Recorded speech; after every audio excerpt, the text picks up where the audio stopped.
היי חברים, כאן שי מ-Y Media. Y Media היא חברת לידים למי שלא מכיר, ובסרטון הבא אנחנו נדבר על לידים למשכנתאות. אז ניגע היום במה זה לידים למשכנתאות, אילו תחומים יש בלידים למשכנתאות, איך מייצרים היום לידים למשכנתאות ומה המחירים.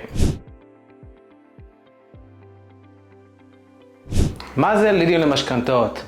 לידים למשכנתאות למעשה מדבר על לקוחות פוטנציאליים שמעוניינים בלקיחת משכנתה.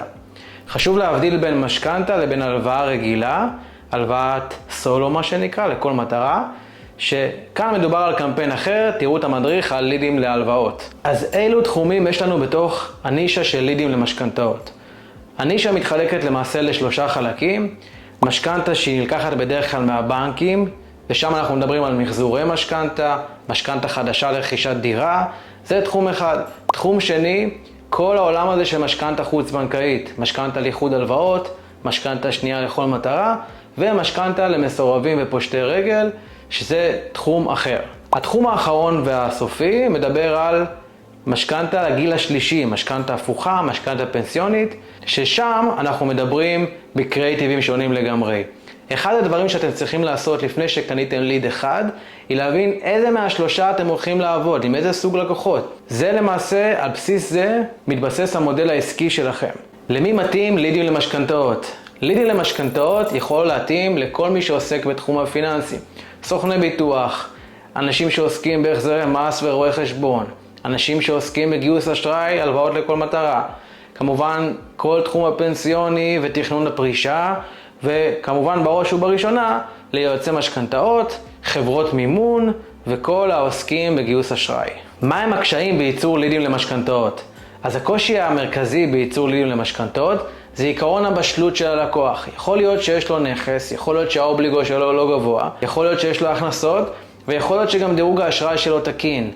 כל זה אלו דברים טכניים שבסוף לא מביאים את הלקוח לרכישה ולעסקה בסוף. הדבר החשוב ביותר בלידים למשכנתאות זה הבשלות. דמיינו אבוקדו. אבוקדו, גם אם הוא יהיה אבוקדו הכי יקר מהמשק הכי טרי שיש, אם הוא לא בשל, אי אפשר לאכול אותו. לכן הלקוח חייב להיות באיזשהו תהליך של בשלות. הוא חייב להגיע לכדי החלטה שהוא מוכן לקבל על עצמו את התהליך הזה ולעבור תהליך לקיחת משכנתה. לדוגמה, זוג יכול להגיע לייעוץ משכנתה, אחד מבני הזוג מאוד מאוד בשל, אבל השני עדיין לא עבר את הבשלות.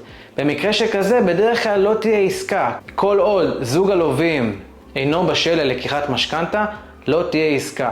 ולכן אנחנו, כאנשי השיווק, חייבים לכוון לקהל יעד שהוא כמה שיותר בשל להתחיל את תהליך המשכנתה.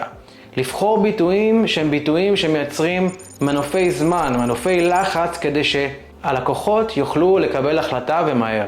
מהם השיטות שלנו לייצור לידים למשכנתה?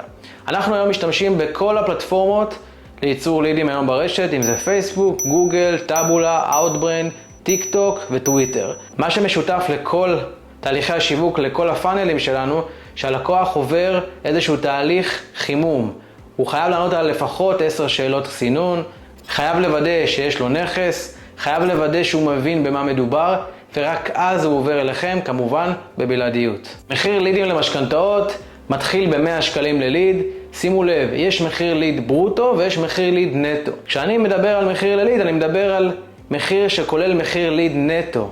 אני מנקה את כל מה שלא רלוונטי, אנשים שאין להם נכס, אנשים שהטלפון שלהם שגוי, כל הפחת הזה אנחנו מנקים, ולכן המחיר לליד הוא קובע את המחיר האמיתי של הליד, בהתאם לנישה שלכם. מתחיל ב-100 שקלים ונע בין 100 ל-150 שקלים לליד. המחיר לליד למשכנתאות בראש ובראשונה נקבע על ידי אופן הסינון שהוא עובר. אם אני מדבר איתכם על לידים למשכנתאות שעברו תהליך מאוד פשוט, שם, טלפון בתוך טופס לידים. ליד כזה הוא מן הסתם ליד פחות איכותי, ולכן המחיר שלו יותר נמוך. מתחיל באזור ה-80 שקלים לליד, ויכול להגיע ל-140 שקלים לליד, ללקוח שעבר תהליך ארוך דף נחיתה מפורט, עבר לפחות 10 שאלות צינון, אנחנו מוודאים שיש לו נכס, אנחנו מוודאים שהוא מבין במה מדובר, ואנחנו מוודאים שהוא מבין שיועץ משכנתאות הולך לחזור אליו. אתם חייבים להבין, אין פה משחקים. ככל שתשלמו זול יותר על הלידים שלכם, תתקלו באנשים שמכחישים פנייה, אנשים שלא מבינים במה מדובר, ואתם לא רוצים להיות שם. זהו חברים, לקניית לידים למשכנתאות אתם מוזמנים להשאיר לנו פרטים. אני הייתי שי, שמחתי להכיר. לעוד סרטונים כאלו אתם מוזמנים לעשות לנו סאבסקרייב בערוץ, ונהיה בקשר.